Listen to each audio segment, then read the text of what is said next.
On our wedding day, Ethan's childhood friend, Emily, who has a heart condition, deliberately stopped her medication and attempted suicide to prevent our marriage. She was rushed to the emergency room, and Ethan, being her attending physician, hesitated, clearly torn about leaving. I graciously told him to go ahead, assuring him it was fine. In our previous life, despite his hesitation, Ethan stayed and went through with the wedding. However, shortly after, Emily passed away. Filled with resentment, Ethan neglected me and our daughter, treating Emily's child as his own. When our daughter was caught in a fire, he prioritized Emily's child, even transferring all his assets to Emily's parents and child. This time, I wanted to give him a chance. But why did he regret it now? The atmosphere at the wedding was heavy. Ethan, dressed in a suit and wearing the groom's boutonniere, received a call. His expression darkened, as though the celebration wasn't about him. Emily's having a heart attack. I need to go, he said urgently, removing the boutonniere as he left. While walking out, he was already on the phone, saying, "I'm on my way now." He hung up, took off his wedding ring, discarded his jacket, and hurriedly drove away. I had lost count of how many times Emily used her heart condition to summon Ethan away. If it weren't for my pregnancy, Ethan would never have agreed to marry me. Every time I brought up marriage, he would refuse, saying, "Emily's sick. I have to take care of her." I never understood why our marriage had anything to do with Emily's health. After he left, I walked up to the wedding stage, took the microphone, and announced that the wedding was canceled. I told the guests to treat the occasion as a casual gathering and enjoy the food. Then, I removed my cumbersome wedding dress and veil, feeling a wave of relief. In the past, whenever Ethan and Emily were alone, I would bombard him with 10 texts within an hour. But not anymore. I didn't argue or make a scene when he left. After the wedding was called off, I went to the hospital to schedule an abortion. If Ethan didn't want this child, I wouldn't use it to tie him down. Besides, in our previous life, our child suffered too much. She was severely burned in a fire, with over 70% of her body scarred. I called Ethan to inform him about canceling the wedding and my decision to terminate the pregnancy. "Let's separate," I said. When he answered, his furious voice cut through. "Madeline, what the hell is your rush? Emily's in the operating room right now. If you had a shred of decency, you wouldn't have picked her worst moment to get married." He hung up before I could explain. Standing outside the operating room, a doctor handed me the consent form. "Are you sure you don't want the child? Have you discussed this with your husband?" I nodded, confirming my decision. In our past life, Ethan stayed to marry me, but after Emily's death, he acted as if nothing had changed. However, after her funeral, he brought Emily's 4-year-old daughter, Chloe, home and had her call him Dad. He bathed, dressed, and even braided Chloe's hair himself. Chloe harbored hostility toward me, calling me a bad woman who had killed her mother. Despite being pregnant, maternal instincts made me pity the little girl who had lost her mother. I didn't hold her resentment against her. On the day I was due, Chloe pretended to be kind and asked me to take her to Disney, thinking she had finally accepted me. I took her, despite being heavily pregnant. She insisted on having ice cream and went to ride the carousel alone. But moments later, she vanished. Terrified, I called Ethan repeatedly. He arrived in a hurry. He gripped my wrist tightly. "Where's Chloe?" I sobbed as I tried to explain. She said she wanted to ride the carousel and told me to get her ice cream. I told her I'd stay with her and we'd get it later. But she insisted, crying and screaming until I went to buy it. Ethan's fury erupted. "She's just a little kid. How could you leave her alone like that? Do you honestly think this was intentional on her part? Could you live with yourself if something happened to Chloe? Don't expect me to forgive you if she gets hurt." His gaze darkened as it fell to my swollen belly, his expression filled with anger and disgust. After searching for an entire day and night, Chloe was finally found near a dumpster in an abandoned factory. Her tear-streaked face looked pitifully identical to Emily's. Ethan rushed over, scooping her into his arms as she burst into sobs. "Daddy, I was so scared," she cried. "Don't worry, Daddy's here." Ethan comforted her gently, holding her close. Then he turned to me, his expression cold and accusing. "Madeline, you're about to be a mother yourself. How can you be so heartless? Wasn't it enough for you to have caused Emily's death? Chloe, sniffling, glanced at Ethan and whimpered, "Daddy, don't blame Auntie. It's my fault. I won't ask for ice cream again." Ethan's eyes softened slightly, but his voice was sharp as he spoke again. "Chloe, she's just upset because you accidentally broke her bracelet this morning." "But Madeline," he said, his tone growing colder as he faced me. "It was just a bracelet. Did you really need to lash out and abandon her over something so trivial?" I felt my entire body tremble with rage and grief. "Ethan, that bracelet was one of the few things my parents left me. It was all I had of them," I cried. But Ethan just sneered. "They're dead. What's the point of holding on to something like that?" Those words chilled me to the core. Still, guilt over how I had treated Chloe earlier led me to agree to her request to go to the amusement park. I thought taking her there would make things right. But as I glanced at Chloe perched smugly on Ethan's shoulder, the smirk she directed at me was full of defiance and mockery. From that day forward, Ethan never left Chloe alone with me. He even hired bodyguards and a nanny to ensure her safety. If I got within a few feet of her, the bodyguards would step in, their watchful eyes silently warning me to stay away. Ethan acted as if I were some sort of threat, going to extreme lengths to shield Chloe. Every holiday, instead of spending it with me, he would take Chloe to visit Emily's parents. On the day I went into labor, it coincided with Chloe's birthday. That morning, Chloe stood at the top of the stairs and gave me a chilling smile, one that sent shivers down my spine. It didn't feel like a child's smile. It was unsettling, almost malevolent. Then, without warning, she lunged at me, shoving me forcefully. I lost my balance and fell hard to the ground, my belly slamming against the floor. Pain shot through me so sharply I couldn't even scream. The bodyguards, having witnessed the collision, immediately rushed to Chloe's side to protect her. Their cold, robotic stare sent a clear message. I was the problem. "Help me, please." I managed to gasp, clutching my abdomen as blood pooled beneath me. Chloe clung to one of the bodyguards and said sweetly, "Uncle, take me to Daddy. I'm scared." The bodyguards, following Ethan's strict orders, ignored my pleas. One glanced at me indifferently before escorting Chloe away. My vision blurred as I dragged myself, bleeding and in excruciating pain, back to my room to grab my phone. Alone in the empty house, I dialed for an ambulance. The villa was far from the city, and rain poured heavily outside. It was rush hour, and traffic made it impossible for the ambulance to arrive quickly. When I called again, desperate for help, a cold voice on the other end replied, "Sorry, ma'am. Ethan said there's no need to waste resources. He mentioned your due date isn't until next month." I screamed in agony. "I'm in premature labor." Desperate, I called Ethan, gasping, "I'm about to give birth." He scoffed, his voice filled with disdain. "Don't play these tricks. I know your due date isn't until next month. Do you really think I don't see through your games?" He assumed I was lying to stop him from celebrating Chloe's birthday. Alone in the villa, I endured an entire day and night of labor, using only water, a cloth, and scissors. I delivered my own baby. The moment my child's cries filled the air, I couldn't stop my own tears from streaming down. It wasn't until the next morning, when the housekeeper discovered me in that state, that I was rushed to the hospital. When Ethan's colleague finally saw me in the delivery room, Ethan had no choice but to believe I had truly given birth. But when he arrived at the hospital, his first words were not of concern but an accusation. "Did you plan this on purpose? Did you make sure our daughter and Chloe would share the same birthday so they'd have to compete for attention?" I looked at him with a blank expression. "Ethan, Chloe pushed me. That's why I went into premature labor." His cold, dismissive eyes told me he didn't believe a word I said. "Do you really think I'd fall for that? Save your lies." I suggested he check the villa's security footage, but Ethan refused. He had already decided I was at fault, and wouldn't even bother verifying the truth. Shortly after our child's birth, Ethan formally transferred all his assets to Chloe and Emily's parents, claiming it was to ensure Chloe's future. His indifference broke what little hope I had left. I filed for divorce. Ethan leaned back in his chair, his gaze burning with anger as he growled, "You can't even handle this little bit of suffering? Let me tell you something, Madeline.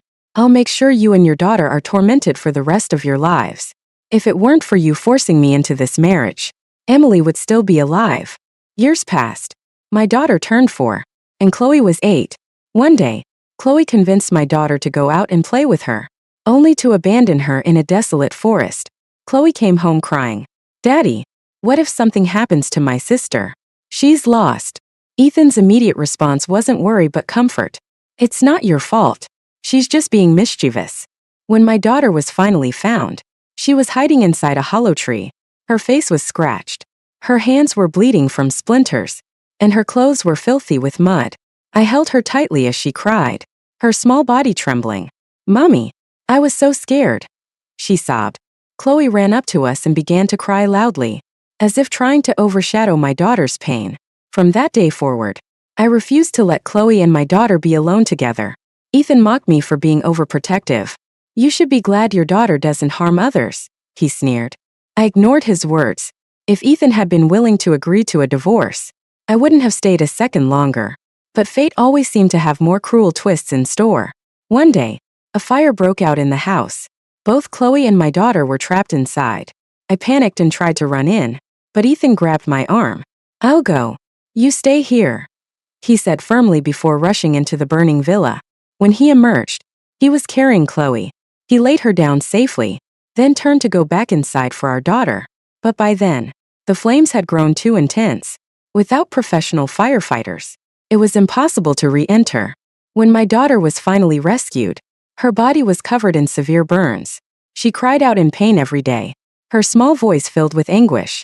I stayed with her in the sterile hospital room until the day she passed away.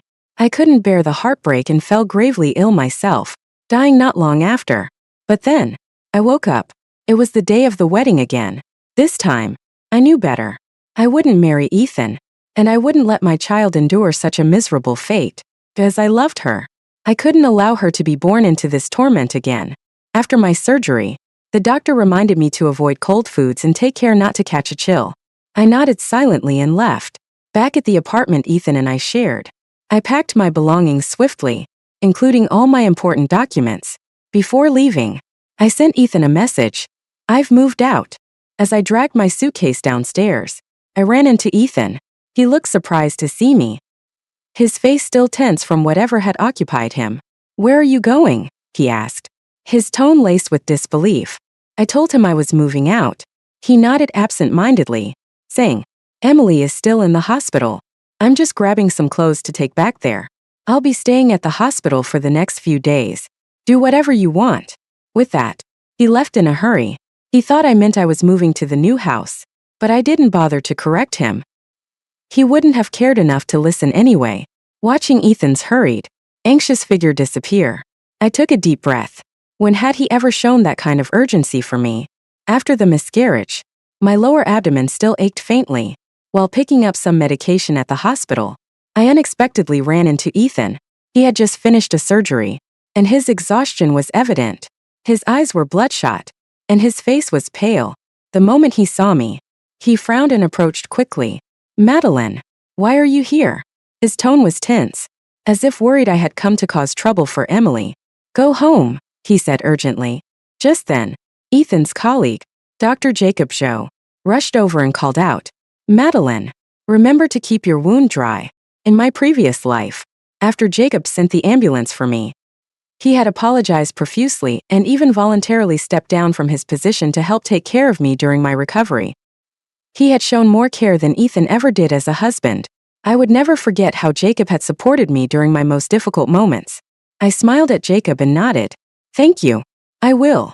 Ethan looked like he wanted to ask me something, but before he could speak, a patient hurried over and pointed toward Emily's room.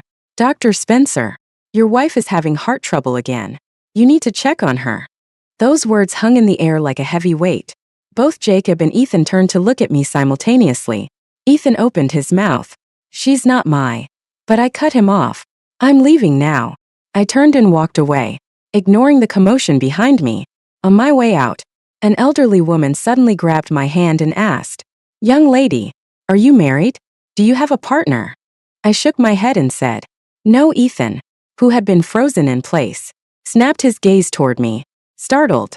Before he could say anything, I left quickly. I felt relieved, once again thankful that I had never registered my marriage with Ethan. Back home, Jacob called me, "Madeline, remember, no spicy food after a miscarriage." And be careful not to let your wound get wet. He hesitated for a moment before asking cautiously, "Can I ask you something?" "Go ahead," I replied. His tone was careful, almost hesitant.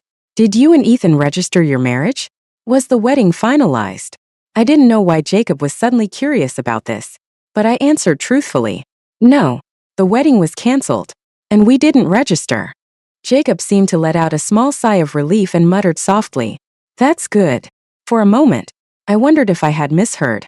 Not long after Emily was discharged from the hospital, Ethan called me. "Madeline, Emily's out now. I'd like her to move into the house. Are you okay with that?" I froze for a moment before replying, "Sure. Do whatever you want. It's your house anyway. What does it have to do with me?" I hung up before he could respond. In the past, even the slightest hint of affection between Ethan and Emily would have made me jealous, let alone having her move into our home. When Ethan and I first started living together, Emily constantly showed up at our place. She wore my slippers, changed into my pajamas whenever I was away on business trips, and lounged in our bedroom during the day while Ethan was at work. When I returned and saw her there, I demanded she leave. She pouted and hid behind Ethan, who sighed, pinching the bridge of his nose. "Madeline, I think of Emily as a sister. What's the big deal about a sister staying at her brother's house? Stop being jealous over nothing." I was hurt, but Ethan dismissed me impatiently. "If you can't handle it, then you can move out." I thought the call had ended then, but it hadn't. Ethan's voice came through the line again, filled with uncertainty. "Do you really mean it doesn't matter?" I laughed lightly, thinking, exactly. What does it have to do with me? It's your house. After all, when Ethan ran off without hesitation on our wedding day, I had already announced the cancellation of the wedding and decided not to register our marriage. As far as I was concerned, we were both single now. Ethan emphasized his words, his tone deliberate and sharp.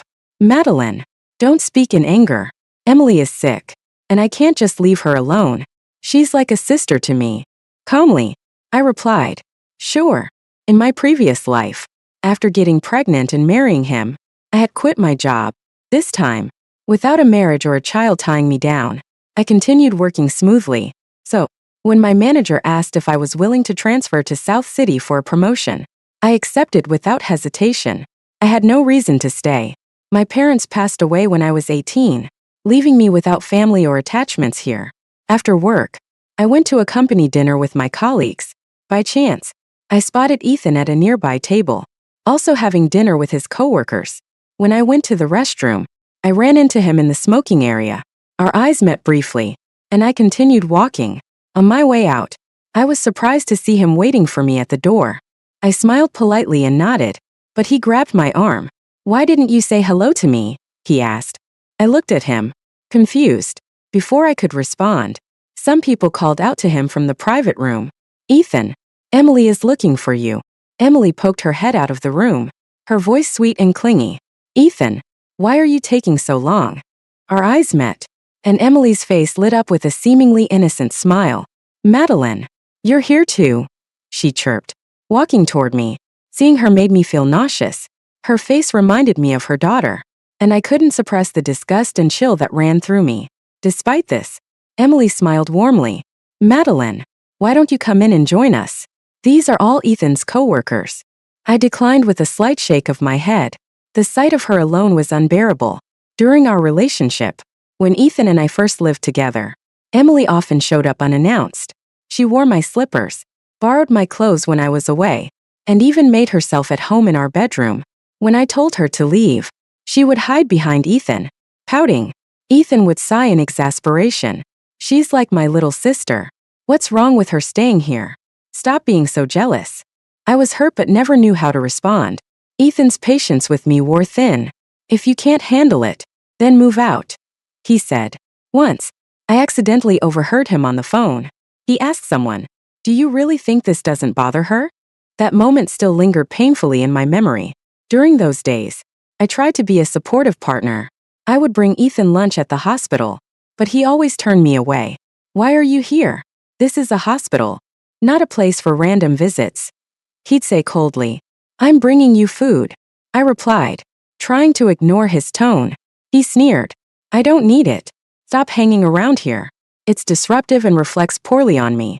I'm busy and don't have time for this. His words stung deeply. I couldn't understand why it was inappropriate for me, his girlfriend, to visit him. After that, I never went to the hospital again. Yet, Emily often posted about her visits on social media. One post showed her sitting in Ethan's car, small cakes in hand. The caption read, "I said I wanted these, and he bought them for me." If it weren't for her posts, I would have never known Ethan could be so considerate.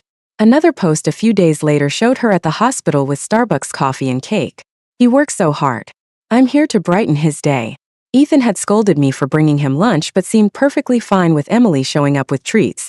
Feeling hurt, I asked him once, "Why is it okay for Emily to visit you at work, but not me?" He frowned, clearly irritated. "It's not the same. Emily doesn't cause me trouble." It was no surprise that many of Ethan's colleagues thought Emily was his girlfriend. Their closeness made it easy for people to misunderstand. At the dinner, a few of Ethan's coworkers came out of the private room and called him, "Ethan, your wife is still waiting." My colleagues, noticing the exchange, turned to me and asked jokingly, "Is that your husband?" I glanced at Ethan and replied flatly, "No." None of my coworkers recognized him because, on our wedding day, he had left in such a rush that they never got the chance to see him. As the evening wound down, Ethan sent me a message. "Let's head back together tonight."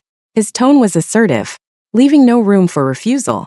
In the underground parking lot, I suddenly remembered the apartment Ethan bought before the wedding. It was listed under both our names as a joint purchase. Now that the wedding was off, we'd need to discuss what to do with it. To avoid any public confrontation in front of his colleagues, I reluctantly got into his car. As I approached the car, Emily stood in front of the passenger seat door. Ethan quickly explained, "Emily gets carsick easily. You should sit in the back." I hadn't intended to sit in the front, but their eagerness to secure their arrangement felt almost too much. The car's heater was on high, making the interior uncomfortably warm. Emily kept glancing at me through the rearview mirror, her lips curling into a subtle smile. Her hand rested casually in her pocket, where the wedding ring Ethan and I had planned to exchange likely was. I reached into my bag and pulled out the red velvet box containing the ring. Emily turned around, her face lighting up with curiosity. "Madeline, your wedding rings are so beautiful. Can I try it on?" Her voice was sweet but carried an underlying smugness. Ethan glanced at me through the rearview mirror, his expression tense, as though he feared I might refuse. I smiled and nodded. "Sure. If you like it, you can have it." Ethan slammed on the brakes, jerking the car to a sudden stop. He turned around, his eyes filled with confusion and disbelief. "Madeline, this is our wedding ring." I shrugged indifferently. "I know." Ethan frowned, his face clouded with a mix of emotions. "Then why would you give it to Emily?" He seemed about to say more, but we had already arrived at the apartment. Ethan brought Emily upstairs while I waited by the entrance. When he came back down and saw me standing there, he asked, "Aren't you coming inside?" I shook my head. "I'll wait here. There's something we need to discuss." Ethan stopped in his tracks, confused. "What is it?" "Our wedding is canceled, and we didn't register our marriage. What should we do with the apartment? Since we bought it together, we need to figure out the ownership. Do you want to refund me my half, or should I refund you? Either way, I'd like to keep the property." He stared at me, completely stunned. "Madeline, what's gotten into you? You've been acting so strange tonight. Even your colleagues didn't know how to answer when they asked about us. Why did you deny our relationship? Is it because I didn't attend the wedding?" His bewildered tone made me laugh. "Ethan, didn't your colleagues also mistake Emily for your wife? Besides, you didn't show up for our wedding, and we didn't register our marriage. What relationship do we even have?" Ethan rubbed his temples, sighing deeply. "Fine. I'll admit I was wrong about the wedding. Okay, but Madeline, I'm Emily's attending physician. I understand her condition better than anyone else. If I hadn't rushed to her side, she could have died. Saving lives is my responsibility. I couldn't prioritize my personal desires over someone's life." I stayed silent, listening. Ethan and I had met in college. He was the star of the medical school, tall, handsome, and widely admired. During our military training survival exercise, we were allowed to form teams for 3 days and nights. I got separated from my group and lost my way. As night fell, I slipped and tumbled down a hillside. Ethan carried me back up to the main trail, even though it took hours. When the temperature dropped overnight, he took off his jacket and draped it over me. I developed a fever, and he used the only clean towel he had to dampen with water and bring my temperature down. He stayed up all night tending to me until the rescue team arrived. From that moment on, I couldn't help but develop feelings for him. Back at school, we had no further interaction. I silently admired him from afar, gathering bits and pieces of information about his life. When I heard about his breakup, I felt both heartbroken and hopeful. I thought he might have noticed my feelings because, during our senior year, we had an unexpected encounter. One night at a bar, Ethan was sitting alone in the corner, drowning his sorrows. I was with a group of classmates, but my attention kept drifting toward him. Pretending not to notice, I stole a glance in his direction, thinking I was subtle. Little did I know, he had noticed me all along. He walked toward me with a glass of wine, leaned in close, and whispered, "Can I?" His lips brushed against mine before I even realized what was happening, and somehow, I found myself nodding. That night, we naturally ended up together, but the passion he showed that evening quickly cooled, replaced by an indifference I tried hard not to notice. I was already too deep in the dream of my one-sided love becoming real to admit the truth. Later, Emily reached out to me. That was when I discovered the reason Ethan had chosen to be with me. It was to get back at her. She had been seeing someone else, and he had deliberately sent her a photo of us kissing to provoke her. Seeing the chat logs Emily shared with me made my heart ache. So easy to fall in love, but letting go is another story entirely. Emily left the country, got married, had Chloe, divorced, and eventually returned. By then, Ethan was even more unwilling to marry me. If it weren't for my accidental pregnancy, he never would have agreed. After Emily came back, she didn't even need an excuse like heart disease to call him away. A casual phone call was enough to make him drop everything. Sitting across from Ethan now, in this second lifetime, I could no longer feel any love for him. Calmly, I said, "Ethan, I'm not causing drama. I just don't want to marry you anymore." He stared at me for a long moment before sneering. "Fine, but don't come running back to me later." He clearly thought I was joking. After all, every time I said I wanted to end things, I was the one who ended up apologizing and begging to reconcile. This time, I returned the ring and arranged to transfer the apartment entirely to him. As we stood at the doorway after finalizing the paperwork, Ethan smirked mockingly. "And what about the child, Madeline? Whose responsibility is that?" The mention of the baby brought a brief, heavy silence. Reflexively, my hand moved to my abdomen. "I already terminated the pregnancy," I said evenly. Ethan's expression darkened, his eyes turning cold and menacing. "What did you just say? You got rid of the baby? How could you be so heartless?" "Heartless," I replied, my voice steady. "I'm not as heartless as you, leaving your own daughter to die in a fire." Without waiting for his response, I turned and walked away. That same day, I booked a flight to South City and accepted my new position. A new city, a new environment. Everything was fresh, and I quickly adapted to living alone. I had been on my own since losing my parents at 18, and solitude was something I had grown used to. But peace never lasts. My calm life was soon disrupted. In my previous life, I used to cling to Ethan, texting and calling him incessantly just to hear his voice, which gave me a false sense of security. After giving birth to my daughter, however, I realized that being near him only brought fear and pain. The memories of her burned body, her fragile frame carried out of the fire, haunted me endlessly. She was so small, enduring such unbearable pain. Yet she tried to comfort me. "Mommy, I'm fine. Don't cry." But when I wasn't there, she would secretly cry in agony. In the past few days, Ethan had been bombarding me with messages. He had never been the type to message me before, so I had almost forgotten to delete his contact. His messages were relentless. "Where are you, Madeline? Did you really terminate the pregnancy?" Late at night, his calls came one after another. His voice was hoarse with anger. "Madeline, where are you? What happened to our child? What happened to our daughter? How did he know it was a girl?" I tried to keep my composure. "It's late. If there's something important, we can talk tomorrow." I hung up on him and went to bed. The next day at work, I couldn't focus. My thoughts were scattered, and I felt uneasy. That evening, Jacob called me. Madeline, do you still have feelings for Dr. Spencer? His choice of words surprised me. Referring to Ethan so formally felt odd. He was Ethan's junior colleague, someone who had always admired Ethan as a role model and referred to him respectfully as Brother Ethan. But now, his tone was distant, almost formal.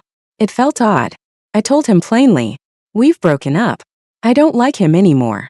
Jacob's next words shocked me. Madeline, you and he are not a good match. Please, whatever you do, don't marry him. I had a dream. In the dream, Emily died, and you had a daughter. But Ethan always favored Emily's child, again and again, to the point it led to your and your daughter's deaths. I even dreamed that you went into premature labor because of him. Hearing this, I felt a lump in my throat. My voice trembled slightly. Thank you, Jacob. After a long pause, he added, I'm sorry, Madeline. In the dream, it was my fault you went into premature labor. I almost caused you serious harm. Please forgive me. His words froze me. That wasn't just a dream. It was the reality of my previous life. I was left speechless. Does this mean we've both been reborn?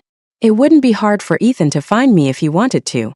With his resources and connections, locating me was only a matter of time.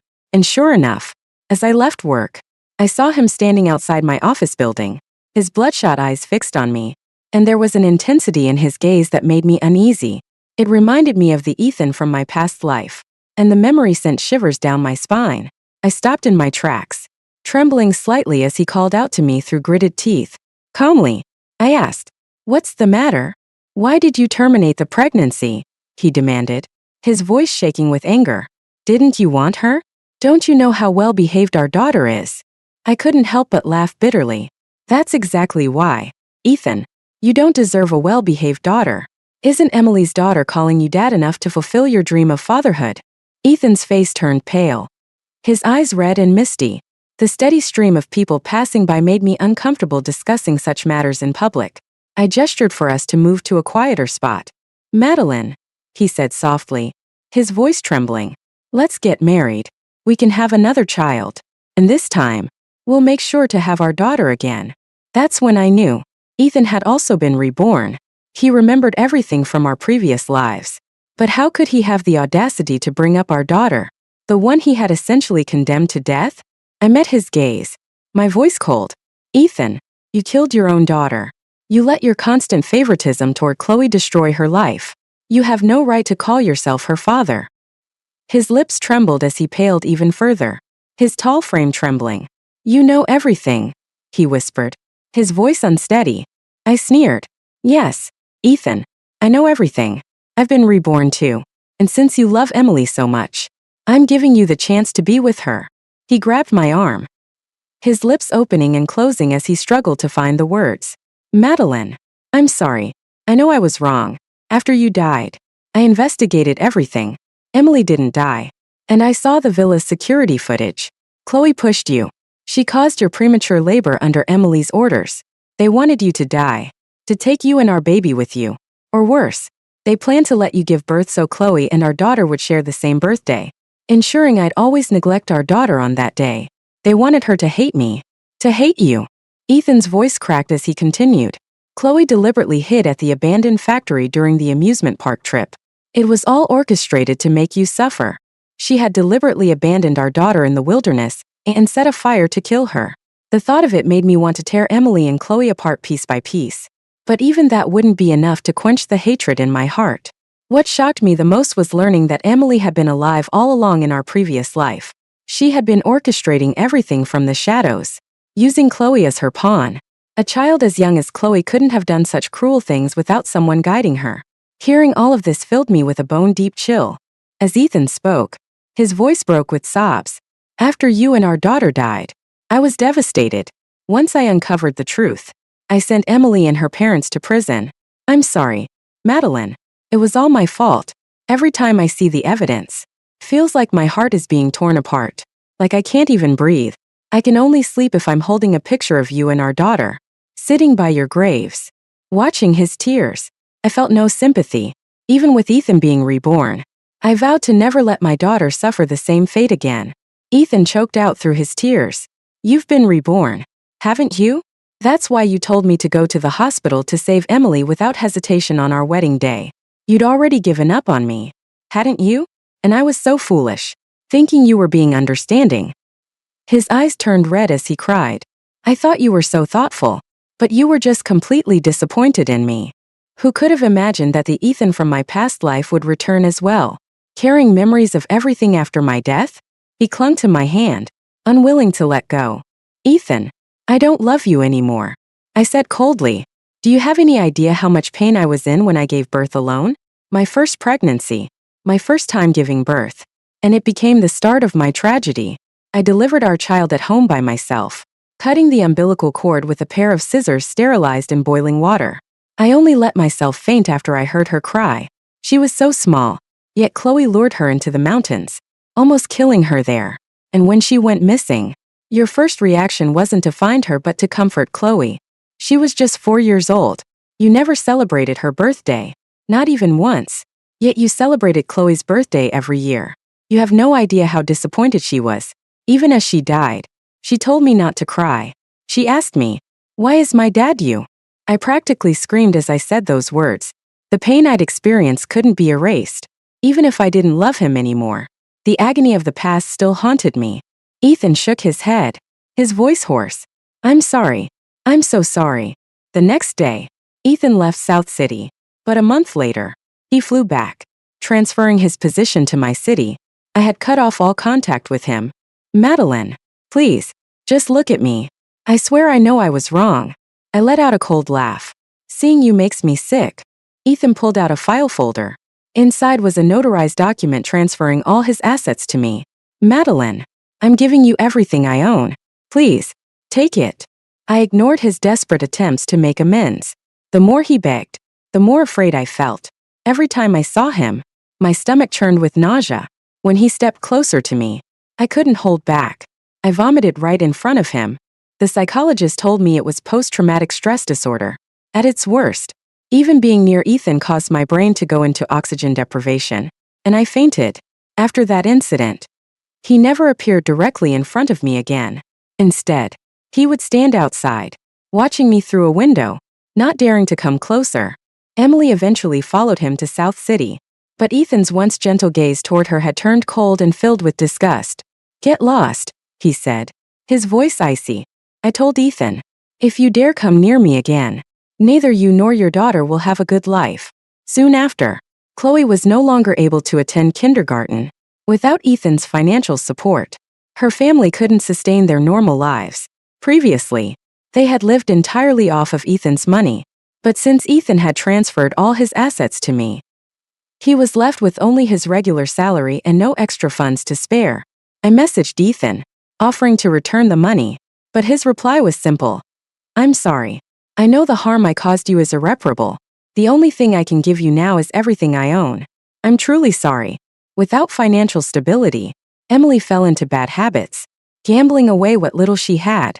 Before long, she accumulated heavy debts and ended up having one of her hands severed as punishment. Her heart condition worsened due to her lack of treatment and her newfound addictions to smoking and drinking, leaving her body completely deteriorated. In her desperation, she begged Ethan for help. Ethan didn't even spare her a glance. His only response was a cold laugh. Didn't you like to threaten suicide? Now you can die without the effort. Eventually, Emily died a miserable death, consumed by pain. Her parents aged overnight from the stress, and Chloe was sent to an orphanage. After that, I never saw Ethan again. He erected a gravestone in this lifetime for the daughter we lost in the previous one. On the stone, he inscribed beloved daughter and sketched an image of her as he remembered her. He often visited the grave, talking to it as if she were there. People whispered that he had gone mad, driven insane by grief and guilt. He had lost his daughter, and in doing so, lost his mind as well. Meanwhile, my life gradually improved. I moved on and rebuilt myself. I donated half of the assets Ethan gave me to a girls' rescue foundation, hoping to honor the memory of our daughter from the past life. When I met Jacob again, he was in South City on a business trip. He was still the same bright and cheerful young man, though now he had become an even more accomplished doctor, surpassing Ethan. Madeline, I've always felt sorry for what happened to you, Jacob said sincerely. Smiling, I replied, "It wasn't your fault. He was your boss. You didn't have a choice." Jacob had spent both his past and present lives atoning for a single mistake. In our previous life, aside from that one incident, he had always treated me well and shown me respect. Even after what happened, he had done everything he could to apologize and make amends. He truly wanted to be a better person.